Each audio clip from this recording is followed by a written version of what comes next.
Hey guys, welcome back. So today I'm going to be doing my first early 2021 NHL mock draft. So the 2020 NHL draft hasn't even happened yet, and even though it was supposed to happen a month ago, it hasn't happened yet because of coronavirus. But the 2021 draft is still 11 months away. Now the teams with all these picks are just the teams I project to finish with these picks and who I think will be the top 10 or bottom 10 teams in the NHL. Obviously, the fourth overall pick, as you can see, is the Seattle Kraken, who will be an expansion team for the 21-22 season, and they will be participating in the 2021 NHL Draft. So, unlike my 2020 NHL post-lottery mock draft video, this is only top 10, that was top 15.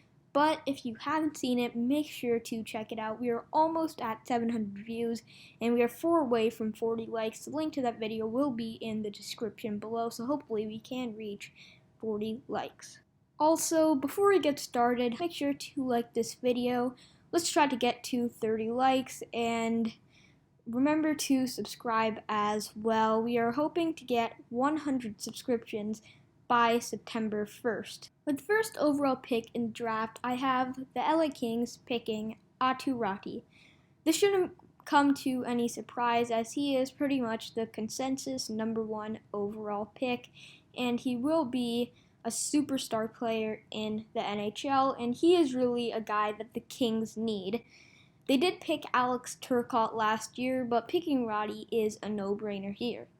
Now, this draft class is obviously defensive heavy, and this is maybe one of the best draft class for defensemen ever, as there's more defensemen than forward or any other position in the top 10, and the first round will be loaded with defensemen, but LA can't pass with Raty here, and even though if they want a defenseman such as Brandt, Clarke, or Owen Power, they could trade down, but I do not see that happening as they will want a very hefty price, and I don't think other teams will be willing to pay that. Also, I don't think they'll be willing to pass on Aatu Raty, even though a defenseman is probably their biggest need, as Drew Doughty is getting older, and he is no longer the superstar defenseman he once was, and he is regressing a lot.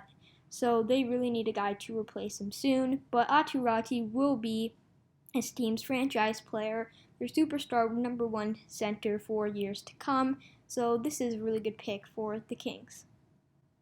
At number 2, the Red Wings don't get fully screwed as last year's draft lottery. We don't know how the lottery will play out last year, but I had the Red Wings finishing second last in the NHL instead of last, and the Red Wings here are taking Brandt, Clarke, a very good offensive defenseman. I believe he plays for the Barrie Colts of the OHL, and he has already put up some very big point numbers for a 16-year-old and a defenseman. And Detroit, they could pick Jamie Drysdale. If they don't pick a defenseman, Brandt Clarke will immediately be able to play in the NHL for the Red Wings, and he will be their number 1 defenseman for the future. Even if they pick Drysdale, this is the best pick, as Drysdale and Clarke will be probably the best first pairing in the NHL, and this will be a very dangerous team to face, along with Mort Seider on D. With the third overall pick, I have the Anaheim Ducks picking Owen Power.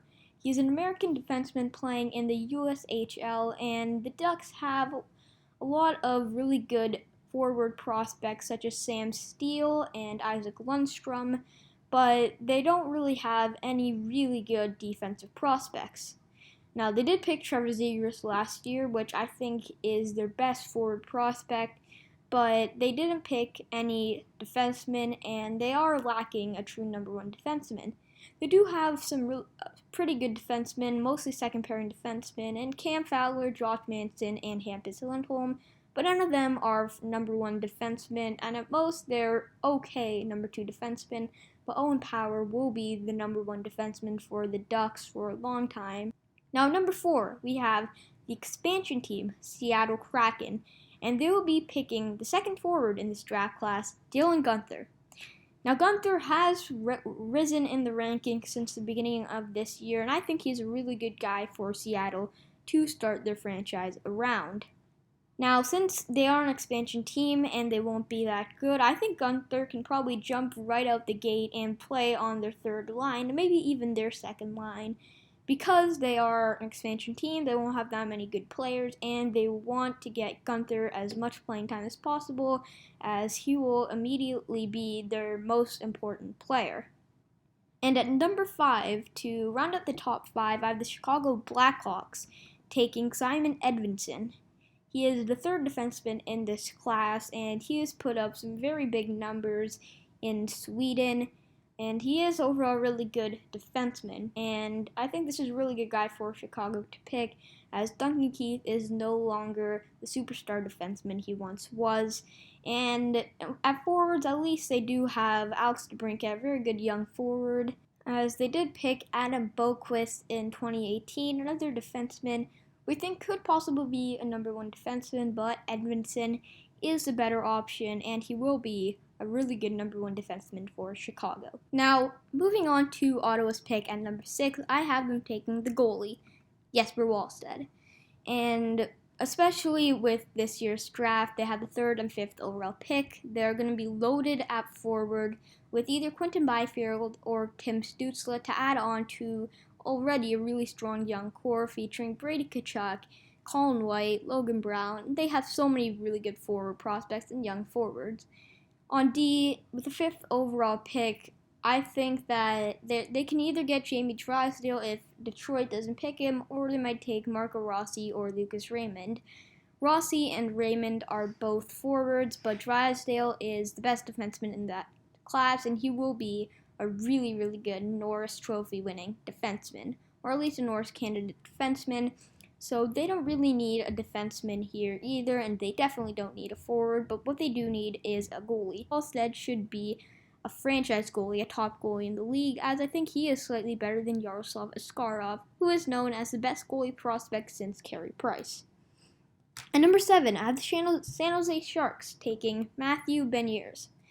Beniers is a forward, and the Sharks do have Erik Karlsson, Brent Burns, and Marc-Edouard Vlasic on defense, and they are getting older, but I don't think they will need to take a defenseman just yet. And their biggest issue is forward, as Couture is their best forward right now, and he is borderline elite, but I wouldn't say that he is the guy you want to be your best forward for a playoff team. But Beniers can be that guy and be on this team's first line and be their star player. And number 8, I have the New Jersey Devils taking Luke Hughes. So they are going to reunite 2 of the Hughes brothers, Luke Hughes and Jack. Now, Quinn Hughes is going to be out there in Vancouver, across the continent, but Luke Hughes and Jack Hughes will be in New Jersey together. Luke Hughes is a defenseman, and he will be a really good number 1 defenseman for New Jersey, but they are lacking a star defenseman, as P.K. Subban did not have a good year, and he is in his 30s. And other than that, they have Will Butcher and Damon Severson, as well as Ty Smith is a good defensive prospect, but none of them are or will be number 1 defensemen like Hughes should be. At 9, I have the Habs pick. Now, the Habs are an interesting team here for their selection. If they don't get Alexis Lafreniere, I think they're definitely going to be a bottom 10 team.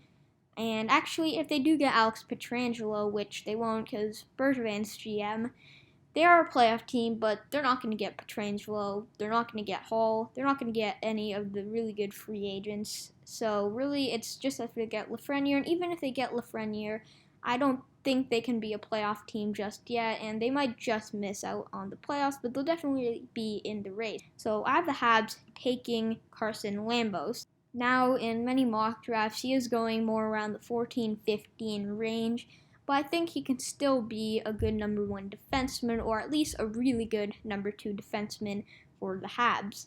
And at number 10, to round things off, I have the Arizona Coyotes taking Kent Johnson. He's a Canadian center, and right now Arizona has Oliver Ekman-Larsson on D, as well as they will have Victor Soderstrom coming up, who will be a really good number 2 defenseman for them. At center, they don't really have a true number 1. Kent Johnson is, I think, a guy who will be able to produce for Arizona in a few years.